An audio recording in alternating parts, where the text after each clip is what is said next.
মমতা বালা ঠাকুরের পায়ে মাথা অসীমের, তৃণমূল সাংসদকে প্রণাম পদ্ম বিধায়কের। নমস্কার বন্ধুরা, আমার নাম ধ্রুবজ্যোতি সরকার। আসছে মধুকৃষ্ণের ত্রয়োদশী তিথি ও মহাবারুণী স্নান। ভক্তদের মিলন মেলায় রূপ নিতে শুরু করেছে শ্রীধাম ঠাকুরনগরের ঠাকুরবাড়ি। এই আবহে মমতা বালা ঠাকুরের পায়ে মাথা অসীমের, তৃণমূল সাংসদকে প্রণাম পদ্ম বিধায়কের। ঠাকুরবাড়ির বারুণী মেলায় অসীম সরকার, সেখানেই মমতা বালা ঠাকুরকে প্রণাম অসীমের। এখানে তো বিধায়কের ব্যাপার না, এটা ভক্ত এবং ভগবানের মহামিলন, মা সন্তানের ব্যাপার। সংসার থাকলে গোলমাল হয়, ভুল বোঝাবুঝি হয়।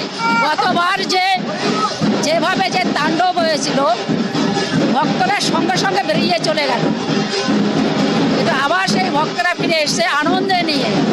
সেটাই আমার মনের ভেতরে আজকে সেই পুরনো স্মৃতির কথা মনে পড়ে চচ্চল চলছে। এতদিন মতুয়া ভক্তদের প্রাণে একটা সুপ্ত বেদনা ছিল, কারণ আমরা যদি নিজেদের পরিবারই আমাদের ঠিক না হয়, তাহলে আমরা বিশ্ব মতুয়া পরিবার কি করে গড়ব। আজ আমি আনন্দে উদ্বেলিত হয়ে গেছি। আজ দুই পরিবারই এক যৌথভাবে তারা সম্মিলিত অবস্থায় মহামেলার আয়োজন করেছেন। সেই মহা আনন্দে আমি সবাইকে প্রণাম করছি, হরিবল।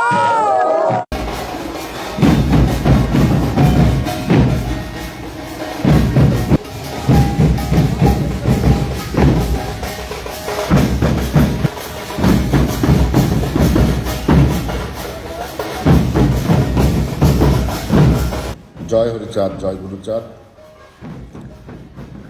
জয় সমস্ত মতুয়া ভক্তবৃন্দের জয়। আগামী 27শে মার্চ শ্রীধাম ঠাকুরনগর ঠাকুর বাড়িতে পূর্ণ ব্রহ্ম শ্রী শ্রী হরিচাঁদ ঠাকুরের 214তম আবির্ভাব তিথি। এই আবির্ভাব তিথিতে শ্রীধাম ঠাকুরনগর ঠাকুর বাড়িতে এবারও মহাসমারোহের সাথে মতুয়া ধর্ম মহামেলা পালন করা হচ্ছে।